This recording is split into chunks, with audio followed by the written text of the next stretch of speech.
لا تحسب أن الدين بعيد عن حب وحياة، وبهجرك للدين ستحيا تعشق ما قلبك يهوى، أو أن الأيام ستحلو وترى الدنيا شط نجاة. دينك بحر من آمال شط لجميل الأحلام، ليس الدين كما تخشاه ذا ممنوع ذاك حرام. فالإسلام جميل حقا هذا ليس هو الإسلام، كل أوامره تهدينا وتنادينا للخير، ينهانا عن كل طريق يأخذنا نحو الشر.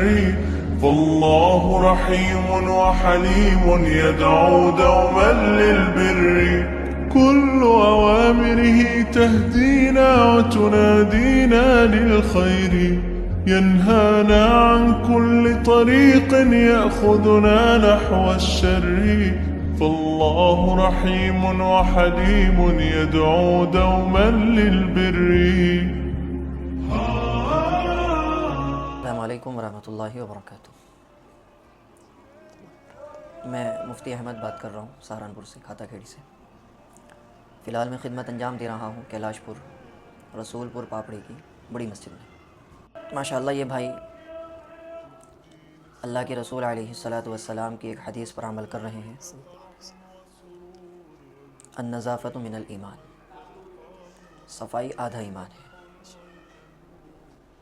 یہ تقریباً 5 لوگوں کی ٹیم ہے، گلی گلی محلہ محلہ مسجد مسجد جاتے ہیں، اور ان کی کیپیسٹی کے حساب سے جو بھی مسجد کی ریکوائرمنٹ ہوتی ہے، ضرورتیں ہوتی ہیں، اس کو ماشاءاللہ یہ پورا کرتے ہیں، اور اس کے ساتھ ساتھ ہی مسجد کی صفائی کرتے ہیں ماشاءاللہ۔ ایک حدیث میرے ذہن میں آئی ہے، اللہ کے رسول علیہ الصلاۃ والسلام نے فرمایا، جو آدمی مسجد کی صفائی کا خیال رکھے گا، مسجد سے گندگی کو اٹھا کر باہر پھینکے گا، اللہ تعالیٰ اس کے گناہوں کو معاف فرما دے گا۔ یہ روایت ہے۔ تو ہمارے ان بھائیوں نے ماشاءاللہ مسجد کا وضو خانہ بہت اچھے طریقے سے کلین کیا ہے، اندر کا فلور گرین کیا ہے، صفائی کی ہے ماشاءاللہ وہاں کی۔ پوری مسجد کو جہاں تک ہو سکا الحمدللہ پورے اچھے طریقے سے صاف ستھرا کیا ہے، اور یہ خوبصورت ترین قدم ہے۔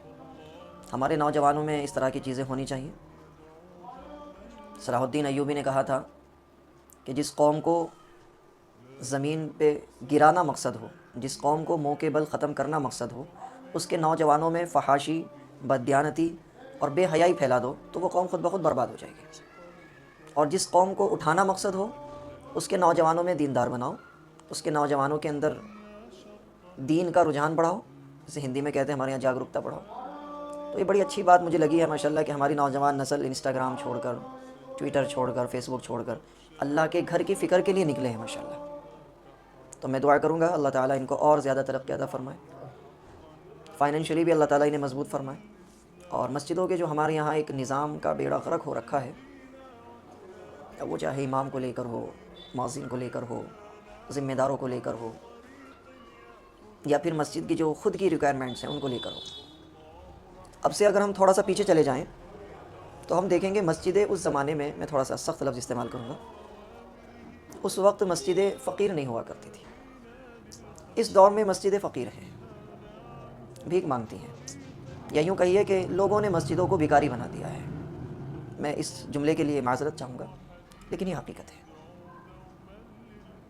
مسجد میں کام چل رہا ہوتا ہے تو لوگ فولڈنگ بچھا کر مانگنا شروع کر دیتے ہیں، امام کی تنخواہ کے لیے مانگ رہے ہیں، مسجد میں کوئی ضرورت ہے اس کے لیے مانگ رہے ہیں۔ مسجد میں اپنا کوئی ایسا انکم سورس آج تک نہیں بنا پاتے۔ مسجد کو 50 سال ہو گئے، 100 سال ہو گئے ہیں، کوئی ایسا انکم سورس مسجد کا بن جانا چاہیے کہ مسجد خود غریبوں کی مدد کرے۔ اللہ کے رسول علیہ السلام کے زمانے میں مسجد صرف عبادت کے لیے نہیں تھی، سارے فیصلے مسجد میں لیے جاتے تھے، ساری میٹنگیں مسجد میں ہوتی تھی۔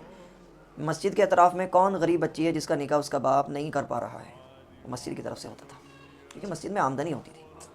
تو میں آپ کے چینل کے ذریعے سے یہ پیغام پہنچانا چاہتا ہوں، اللہ کے لیے مسجدوں کا نظام ٹھیک کیجیے۔ ہے تھوڑا سا یہ ہم جس مسجد میں بھی جاتے ہیں تو امام صاحب کے لیے ایک ہدیہ لے کے آتے ہیں، ان کا بھی بہت شکریہ، جزاک اللہ، اس کے لیے بہت شکریہ۔ اللہ آپ کے ہدیوں کو قبول فرمائے، آپ کی اس محبت اور لگاؤ کو قبول فرمائے، اور اس کا بہترین نعم البدل آپ کو دنیا میں بھی عطا فرمائے اور آخرت میں بھی عطا فرمائے۔